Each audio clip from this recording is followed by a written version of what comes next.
ఉపాధ్యాయ ఏకీకృత service rules కు కేంద్రం ఆమోదం తెలపాల్సి ఉందన్నారు తెలుగు రాష్ట్రాల విద్యాశాఖ మంత్రులు. ఢిల్లీలో కేంద్ర మంత్రి వెంకయ్యనాయుడుతో మీటింగ్ అయిన డిప్యూటీ సీఎం కడియం, మంత్రి గంటా శ్రీనివాసులు కేంద్రం ఆమోదిస్తే టీచర్లకు ప్రమోషన్లు వస్తాయన్నారు.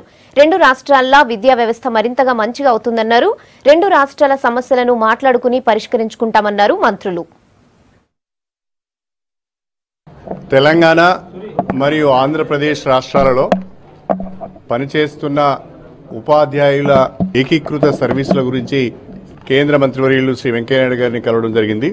నేను నాతో పాటు మిత్రులు గంటా శ్రీనివాసరావు గారు ఇరువురం కూడా వారికి కలిసి రెండు రాష్ట్రాలలో కూడా ఉపాధ్యాయుల ఏకీకృత సర్వీసులకు సంబంధించి కేంద్రము ఆమోదం తెలపవలసిన అవసరం ఉన్నది. తక్షణమే కేంద్ర ప్రభుత్వము ఈ రెండు రాష్ట్రాలకు సంబంధించి ఉపాధ్యాయుల సర్వీసెస్ను కనుక యూనిఫైడ్ చేస్తూ ఆమోదం తెలిపినట్లయితే మాకు ఇది రెండు రాష్ట్రాలకు కూడా ఉపయోగకరంగా ఉంటుంది.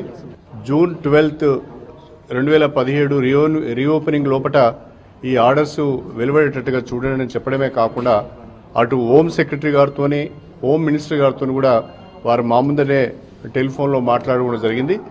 ఎన్నో సంవత్సరాలుగా పెండింగ్ ఉన్న ఒక కీలకమైన అంశం ఏదైతే యూనిఫైడ్ సర్వీసెస్ సంబంధించిన అంశం ఒక కొలిక్కి వస్తూ ఉంది. స్కూల్స్ రీఓపెనింగ్ అయ్యే లోపు ఈ అంశాన్ని ఒక కొలిక్కి తేవాలనే ఉద్దేశంతో పెద్దలు తెలంగాణ విద్యాశాఖ మంత్రి ఉప ముఖ్యమంత్రి కడియం శ్రీహరి గారితో కలిసి ఈరోజు వెంకయ్యనాయుడు గారిని కలవడం జరిగింది. రెండు స్టేట్లు కూడా డెవలప్ కావాల్సిన అవసరం ఉంది. రెండు స్టేట్లు కూడా నాలెడ్జ్ స్టేట్స్గా ఎడ్యుకేషన్ హబ్లుగా కావాల్సిన అవసరం ఉంది. దానికి మ్యూచువల్గా సహకారంతో ఒకరికొకరు కోఆపరేట్ చేసుకుంటూ తప్పకుండా ఈరోజు ఎలాగైతే ఈ యూనిఫైడ్ సర్వీస్ సంబంధించి ఇద్దరం కలిసి వచ్చామో భవిష్యత్తులో రాష్ట్ర ప్రయోజనాల దృష్ట్యా ఇద్దరం కూడా కలిసి అన్ని విషయాలు కూడా ముందుకు వస్తామని చెప్పి